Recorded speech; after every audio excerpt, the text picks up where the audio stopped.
What are we going to do? Do you know what I did this afternoon was to take the latest supplementary paper that the students wrote in February, and I took the calculus question first, and if time allows me, and I hope it will, I also want to look at a parabola together with a hyperbola question. Okay, so let's start.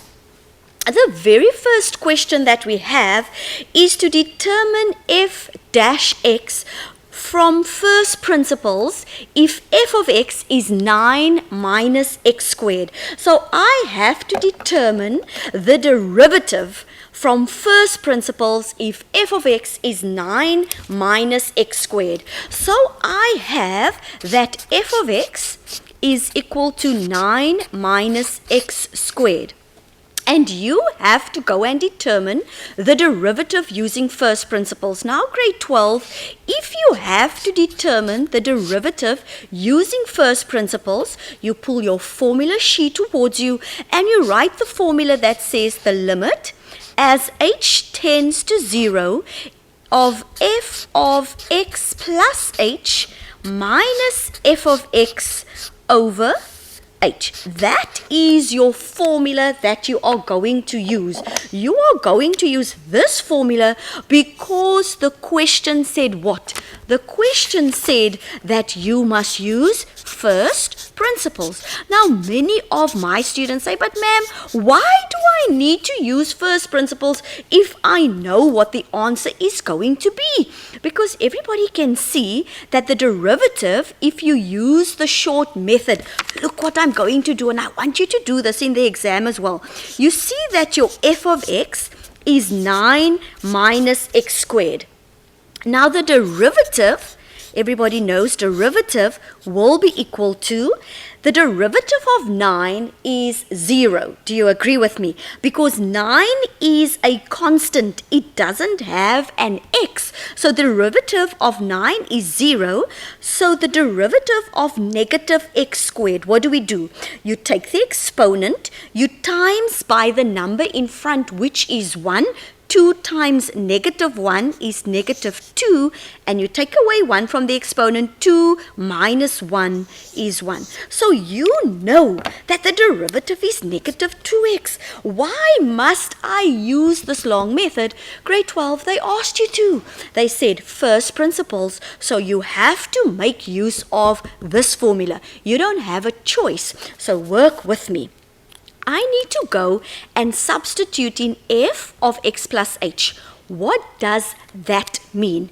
You were given f of x. Your f of x is equal to 9 minus x squared.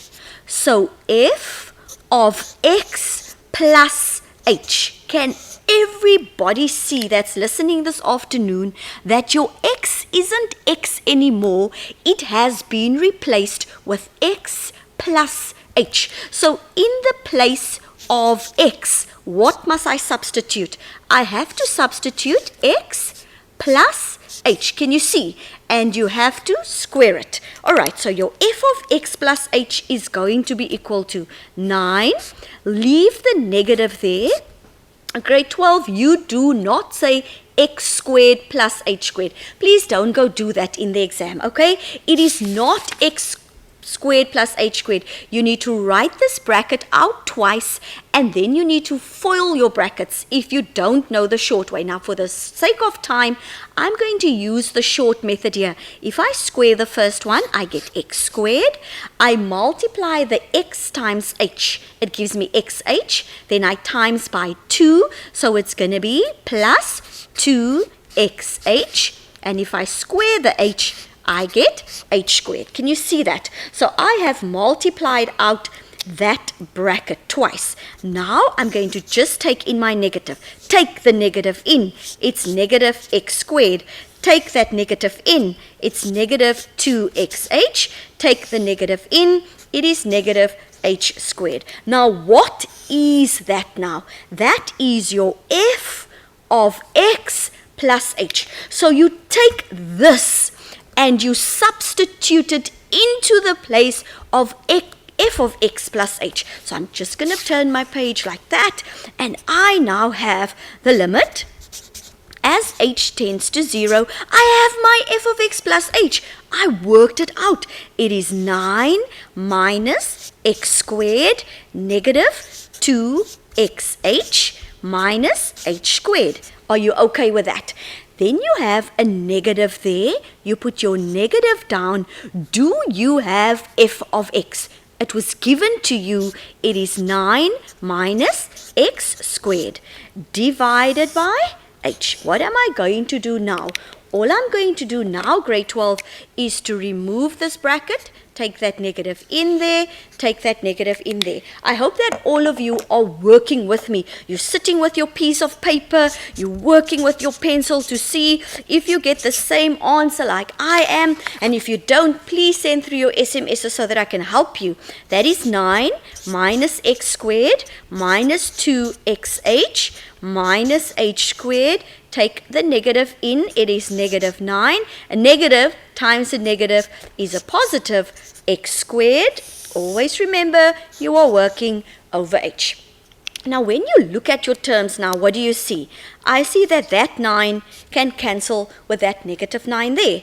I also see that the negative x squared can cancel with the positive x squared, which leaves me with the limit as h tends to 0 of negative 2xh negative h squared over h. Now grade 12, what is your goal in the sum? You need to find the derivative. If I ask you, what does derivative mean? You look at me, ma'am, what is derivative? I always just do the sums. Remember that derivative means finding the gradient of a curve at a specific point. That is what derivative means. Finding the gradient of a curve. And that is what we're busy doing now. We're trying to find the gradient of this curve, 9 minus x squared. So I am doing it using first principles. Now I want to find the derivative, right? And we're almost at the last step.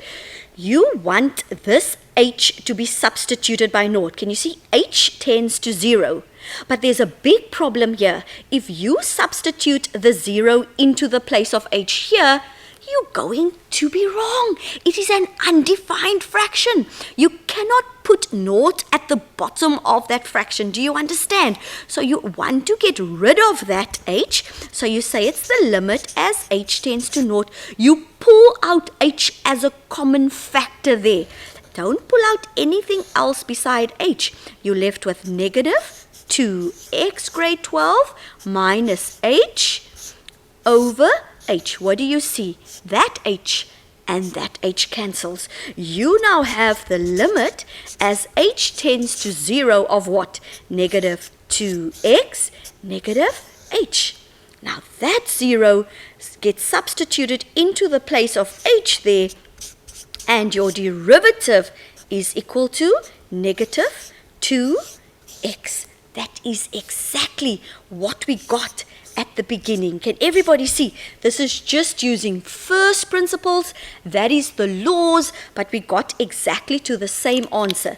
The derivative is finding the gradient of a curve, and if they say you want the derivative of x equal to 1, you substitute 1 and 1 in there. The derivative of 2, you'll replace x with 2. So this is your first question on calculus. Your calculus paper will always have find the derivative using first principles, and that's a 5 or 4 mark question, and I hope that you'll be able to do that.